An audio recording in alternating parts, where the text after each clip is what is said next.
بلونو کې د ناروا ټیکسونو خلاف راوتې ده. ټولو ځوانانو ته درخواست دی چې په ګڼ تعداد کې راشئ، خپل بلونه ځان سره راواخلئ، په دې کې شریک شئ. په دې ریلي کې د اکثریت دفتر مخې ته به ځو انشاءالله، د هغوی دفتر مخې ته به په دې ناروا هلته به د غریب ولس تباهي ده او هر معامله چې جوړېږي نو هغه غریب او کمزوري خلکو ته هغه جوړېږي. په دې وجه باندې د یو میاشت دوونه مسلسل چې په دې بلونو کې د اف پی ای او دا شان د نورو ټیکسونو په شکل کې چې د یو ظلم زیاتی شروع دی،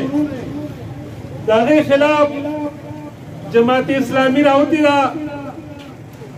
په کوټ کې هم چې د هغې خلاف،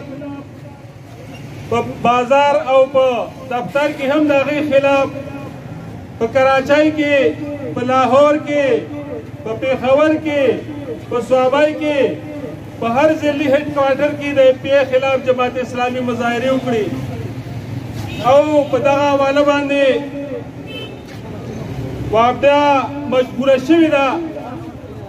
چې د دې خلکو دا خبره واوري، خو څو پورې چې دوی ته زور نه دی میلاو شوی، څو پورې چې د دې خلاف دا قوم دا خلک دا غریب ولس راوته نه دی. دا دغه خبره چې وایي کږه خوله دا په سوک باندې سمیږي. نو چې څو پورې د دې خلاف دا ولس راوته نه دی، تر هغه وخته پورې دا فیصله دی نه کوي چې دا اف پی ای ټیکس ختم کړي.